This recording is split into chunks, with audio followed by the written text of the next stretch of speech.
Bueno, no le voy a dar ni un mate a Jorge porque quiero que hable mucho. Era de adorno. Ahora sí, vamos a hablar de la justicia.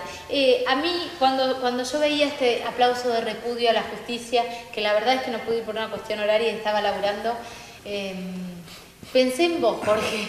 La verdad es que digo, como juez,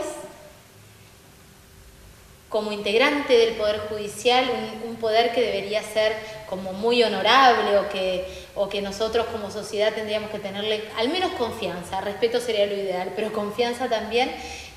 ¿Cómo te sentís con estas cosas? Si yo de ese tema particular no podés, voy a hablar, porque bueno, es una causa que está en trámite, son colegas, y la verdad que bueno, no puedo por eso, y otra es que leí la resolución y como todavía no la entiendo no puedo hablar tampoco. Mira, históricamente, ya que hablamos de esto, de historia, históricamente siempre el Poder Judicial sirvió a los grupos de poder para contener cualquier tipo de manifestación en contra, ¿no es cierto? Aquel que se levantaba contra el poder, estaba el Poder Judicial. Eso, la historia del Poder Judicial es esa. No puede haber habido una dictadura tan atroz si no hubiese habido un poder judicial cómplice. Cómplice, tal cual. Hablemos de los habeas corpus, hablemos de las personas que desaparecían después de haber ido a reclamar un juzgado, etcétera, ¿no? Por eso yo no estoy tan de acuerdo en que se haya empezado los juicios de lesa humanidad contra los militares. Yo creo que tendrían que haber empezado contra los grupos económicos que mandaron y los jueces y los civiles, que fueron los jefes de todo eso, ¿no es cierto? Claro. Los sectores de poder. Y ese resabio de formar una casta existe hasta hoy en día. No es todo el Poder Judicial para nada. Yo creo que son minorías, pero son minorías que están enquistadas y que prefieren quedar bien con los grupos, con ciertos grupos, cofradías, yo le digo siempre que ellos forman parte, para poder seguir perteneciendo, aunque sea para pertenecer los asados de tal día que se reúne la gente como ellos, ¿no es cierto? Qué tremendo. Eso es así, es decir, en todo el país. Vos fijate, el caso Marita Verón creo que es un ejemplo paradigmático en los últimos tiempos, ¿no? Sí. Y eso, tal vez los discursos que dicen, que son todos muy hipócritas, porque, es decir, pocos grupos de poder políticos quieren un poder judicial independiente, quieren un poder judicial adicto, de personas que le respondan. Por supuesto. Si no fuese así... Funcionales al poder de turno. Claro, si no fuese así, después de los discursos, cuando llegan al poder, modificarían las normas que verdaderamente afectan todo esto.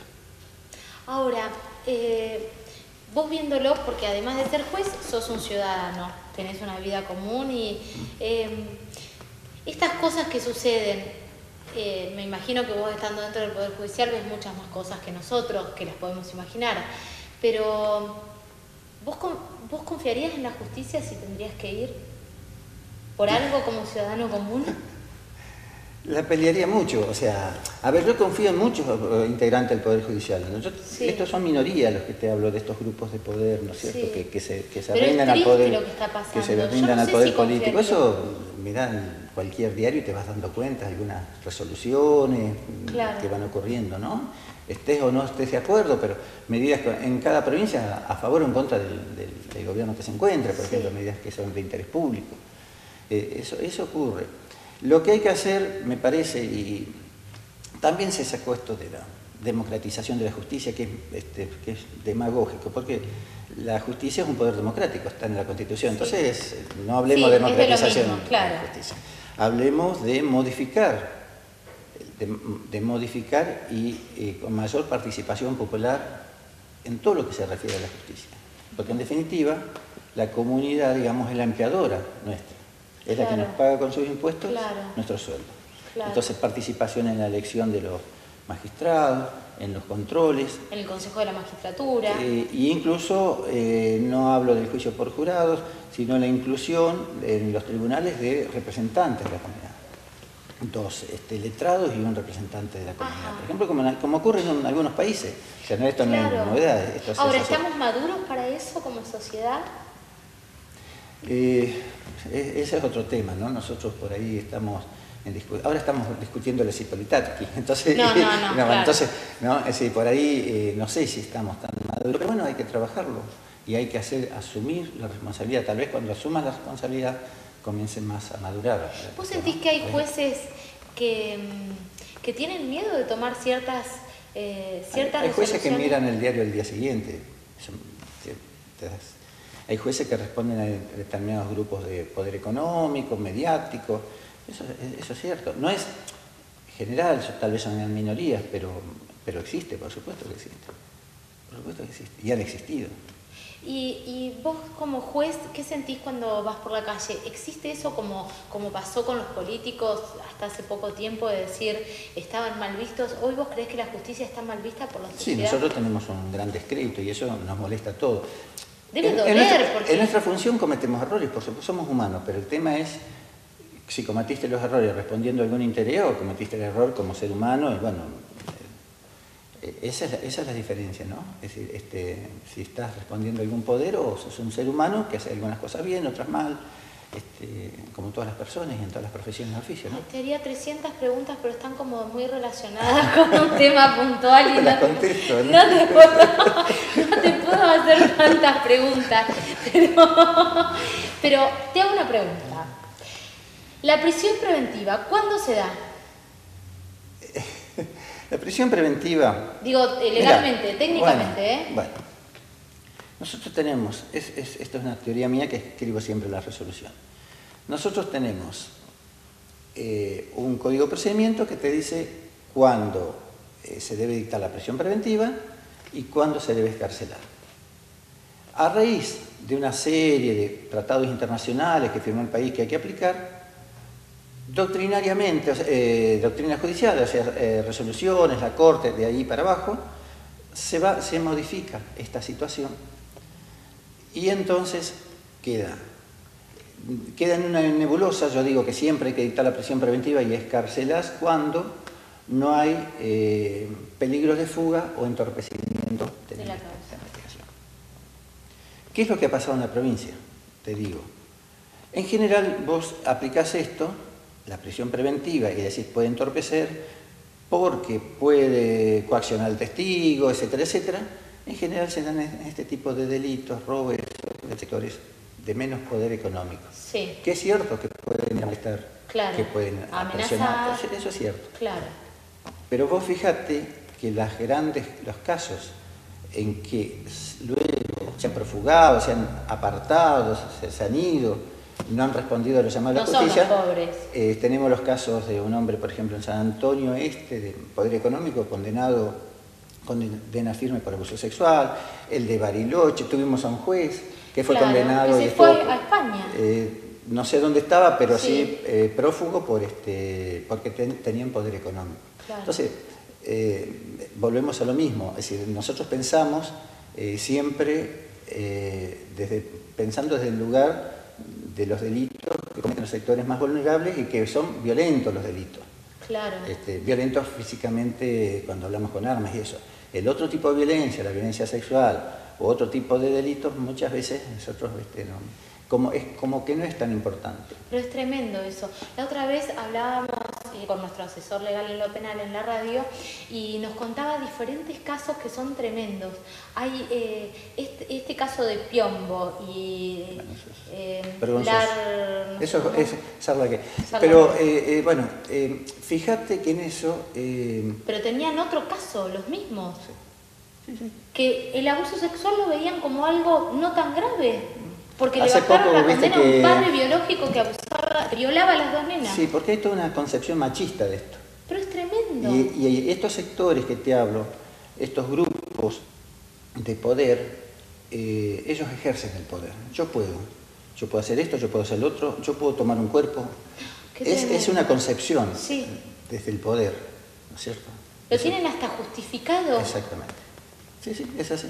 Y ahora, hay jueces que no... Y viste que se dan en los delitos sexuales, se dan muchos de estos problemas. El juicio a Axel López también. Claro, ¿no es cierto? Claro. Un abusador no es tan peligroso.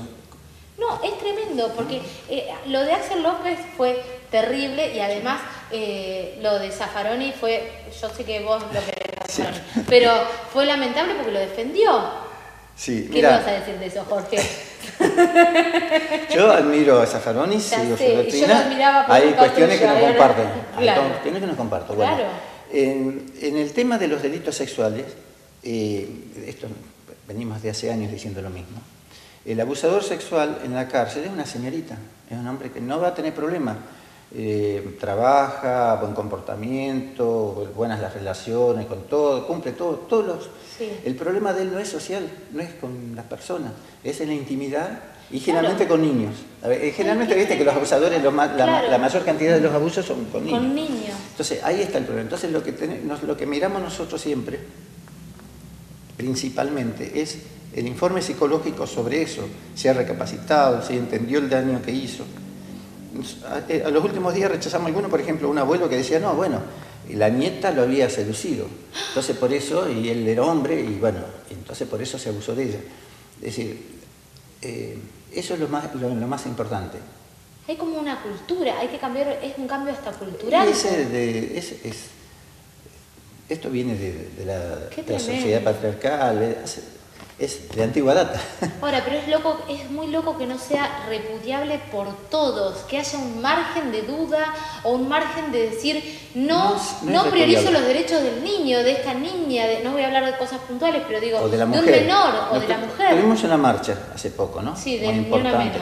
Sí, Ni Una Menos, todo bárbaro a la tarde. A la noche, la sociedad se sienta a ver a Tinelli. Sí. Que es lo contrario a eso, es la cosificación de la mujer.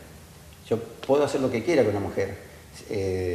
Empezando por Del Cel, dejé a la campaña política. Bueno, pero es eso, yo puedo hacer lo que quiero, puedo tomar el cuerpo de una mujer. A la tarde decíamos Ni Una Menos y a la noche nos fuimos al otro lado. Y al día siguiente los programas satélites hablaban de lo que había pasado esa noche con Tinelli. Claro. Entonces, pongámonos de acuerdo. Hablamos contra la pedofilia y después lo tenemos viendo hasta en propagandas de cosas al Bambino Veira.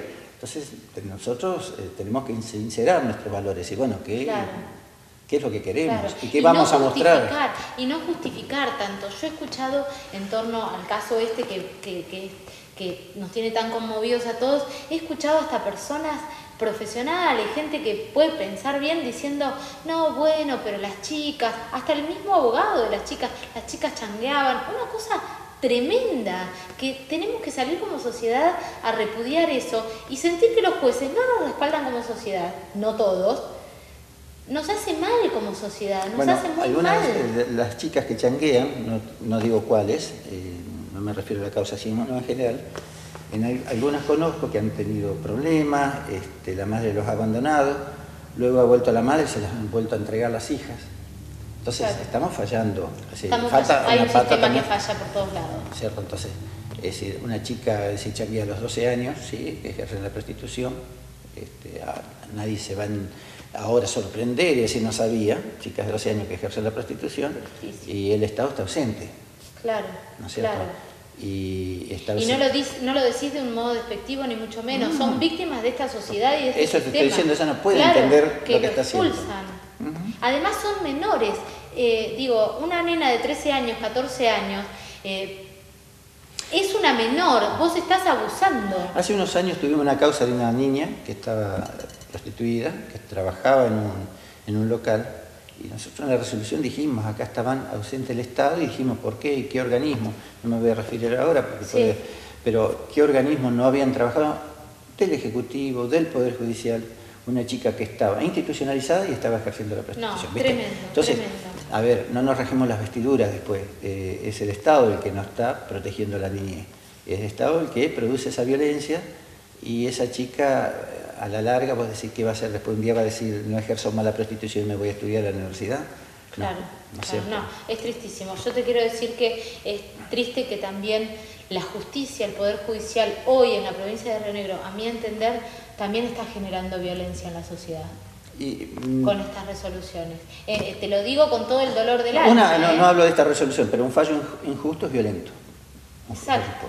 Porque además cada resolución, que es el dictado de justicia, es decir, el derecho es así. Claro. Y sea el que sea, no me refiero a ¿no? Entonces cada vez que le erramos en algo estamos diciendo esto es así y esto es erróneo. Y lo peor que puede pasar es que tengamos distintas varas. O sea, sí, tenemos que ser todos iguales. Claro. ¿No es cierto? Por eso yo te decía esa frase de Galeano que es tan fuerte, sí, pero es así. Es tristísimo pensar que la justicia solo muerde a los descalzos. Es tristísimo. Jorge, gracias por haber venido. No, muchas gracias por, un placer. Por la invitación. No veo la hora de que te jubiles. Así hablamos de todo a calzón quitado. Falta poco. Gracias por haber Muchas venido. Gracias. Un placer. Nos vamos a un corte y enseguida volvemos con más para contarte mejor.